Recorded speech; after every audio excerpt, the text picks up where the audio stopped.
嗱，徒手拳術就係我哋講3個階段。咁講啦，如果根據翻祖師爺，詠春有3法，係僅得3法。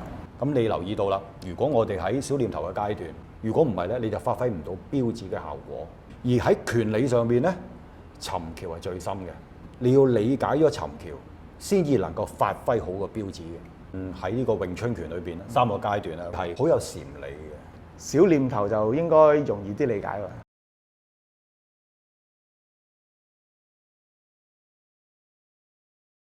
我哋小念頭咪企喺度打嘅，係咪好似進入一個咩狀態啊？靜止嘅狀態啦，一個禪定禪定嘅狀態啦，係啦，禪定嘅狀態。咁企喺度打嘅啫喎。咁點解企喺度打咧？咁我喺小念頭條片都講過，達到一個靜極思動，進入反動嘅狀態啊。你呢個心法嚟咯，師傅已經係。係啊，所以我哋要練嘅係念頭。留意身體每一個小節嘅要求，而每一個小節咧能夠做好咗咧，整體個效果就完全唔同啦。咁師傅啊，咁到最尾其實反動嘅意思咧，係咪即係制止對方點喐動咧？冇錯，後發而先至，係不過以最極靜嘅方式，即係去睇清楚你嘅來勢。係要好咩咧？要好定喎。咁呢個詠春拳首先就要訓練我哋要夠定。小念頭嗰度係300法手。 3拜佛冇好反動咯。係，誒點反動法咧，師傅？即係訓練你單手係睇2手啊嘛。咁啊，亦都講過啦。之前我喺嗰條片係可以翻轉頭睇睇，點解會訓練單手嘅咧？點解唔係雙手嘅咧？咁樣係咪？即係總言之，話個設計係對方如果佢係做錯咗啲乜嘢，我總言之就及實你嗰啲位㗎啦。啊，個機關就係咁樣㗎啦。你呢度嚟就呢度㗎啦，因為我係喺你咩咧？我喺你嘅動作之先，我嘅意念就係你一出手，我就喺你動作之先嗱。你而家2隻手已經喺呢個情況，你突然間嗰隻手喺下邊打我都得㗎嘛，係嘛？咁你一喐嘅時候，我係點啊？我咪嗱，我係制住你啲關卡。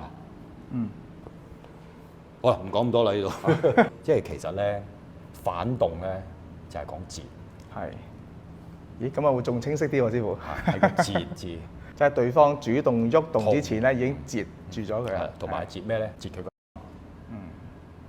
誒，截佢同個念頭個念動咧就好有關係啦，師傅。冇錯啦。咦，咁師傅咁至於尋橋咧，都幾難理解喎。個禪意喺邊咧？尋橋。尋橋咧，即係其實就好似了解他人、渡過彼岸咁喎，係咪啊？即係咁嘅味道喺度啊。係啦。即係尋找對方條橋啊，同對方有接觸啦。即係你做好咗自己啦。咁然後我哋點樣可以透過一打嘅時間，我哋可以知道能夠理解對手喐動嘅方向咧，而早着先機，後發先至咧。詠春拳好強調攻堅者下啊嘛，以柔勝剛喎，點樣借力喎？咁當然啦，你要知道尋橋原意係做咩啦？點樣先至知道原意做咩咧？譬如點解我要做呢個？或者我點解要咁樣打？點解要咁樣打？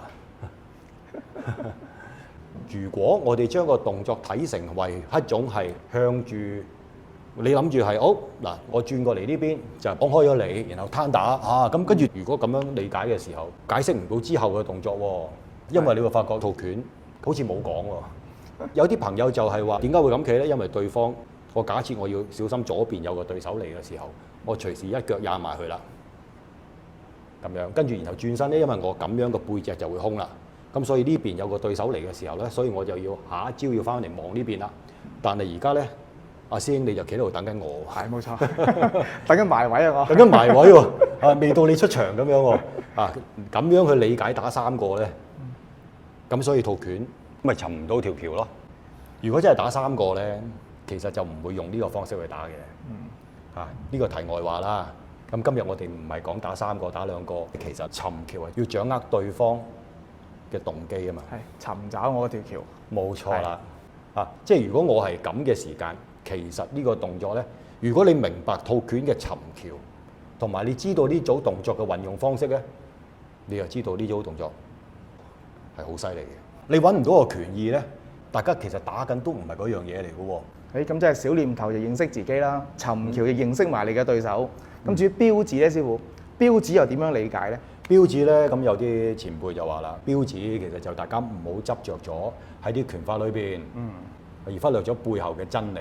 係正所謂我哋六祖慧能所講嘅標月之子，係佛家所呢個好有禪意嘅講法啦嚇。所以咧我哋約略咁樣講啦，就係話，當我手指指住個月亮嘅時間，你淨係望住我手指咧，就係見唔到個月亮嘅。係冇錯，個真理就係個月亮啦，呢個就係佢背後嘅真理。所以手指只不過文字，拳法只不過咧係帶領我哋去睇嗰種咩功夫啫。而我哋唔去理解本身嗰種功夫嘅意義咧，咁你根本上你喺度係咁打啲拳咧都冇意思嘅。係嗰啲只不過啲動作嚟嘅啫。係，所以標指啊擺喺最後啦。呢個咁而標指其實唔單止係頭先我哋講嗰個禪意，其實最重要帶出相對比之前嗰兩段，一手可以去到咧係更進取嘅。因為如果我隻手放得遠嘅時候咧，功力火候未夠，重心未掌握得好啦，短勁嘅威力唔夠啦，就好容易俾人哋反動。咁所以首先就教你點樣處於一個中庸之道，可以穩手突擊。所以好着重咧喺嗰個階段裏邊，顧好個手踭嘅位置，同埋顧好條中線點樣睇。好啦，到尋橋咯喎，尋找對方嘅意圖。咁好啦，亦都係一樣嘢啦，講個步同埋身法點樣轉化對手嘅勁力，同埋個來勢。發動嘅攻擊咧，你都睇唔到一啲好明顯、好遠距離嘅攻擊，或者連環進攻嘅時間咧，你都見唔到話除咗我哋車輪拳法係好緊密咁樣交替互換之外咧，咁要去到嗰啲好明顯進攻形勢，就喺標指裏邊出現啦。係咪？譬如我哋隻手打出去呢啲係咪？呢啲咁嘅動作，咁你會見到啦，啲朋友就係搖手啦，係咪？呢啲好強調呢個搖手啦。咁我哋話呢個叫一個七式嘅掌法啦。好啦，咁你會見到我嘅動作係咪放出去係對方嘅面前，擺咗一段比較長嘅時間。係啦。咁譬如我哋三標指啦，係咪？呢啲都係隻手放出去做嘅，係咪都係一個遠嘅距離？似乎係好進攻嘅，好似忽略咗個防守嘅。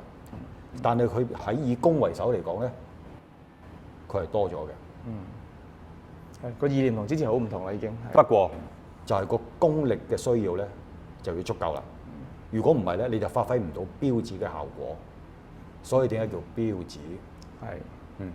而喺拳理上面咧，尋橋係最深嘅。所以你要理解咗尋橋，先至能夠發揮好個標指嘅。即係當中有一個唔好忽略咗喎。有啲朋友就係話，詠春拳最有代表性係邊度拳？其實三套係歸一嘅，係三個階段。所以講緊係三個階段。你完成呢三個階段咧，咁就你能夠理解乜嘢叫做詠春拳啦。知道原來呢啲就叫詠春拳啦，係要理解喎，唔係話我打熟嗰三套拳代表我已經係理解咗詠春拳嘅喎。搞清楚件事喎。即係三套拳反覆揣摩啊，要啊。係啦，所以唔係話尋橋啫，中段啫，中階嘅段落啫，唔係尋橋係最深嘅。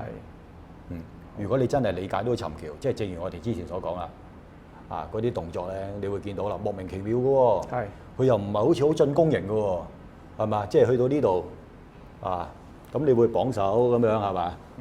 咁樣嘅喎，咁連做幾次，好啦，跟住去到呢度踢完一腳之後，咁樣行喎，係嘛？好有趣喎！如果你唔明白嘅時候，覺得點解祖師爺會編啲拳咁得意嘅咧？唔通對方你打我一拳，我又綁，然後你又再追住我咁打，係嘛？喺個實際應用上，你唔會見到啲嘢出現嘅喎，好似我哋特登去諗啲嘢出嚟，係為咗練呢個動作，然後行前啦。咁跟住咧，然後話點用㗎？咁你又要配合我喎，咁你就變咗就係綁啦，同埋綁啦，同埋綁啦，咁樣係咪？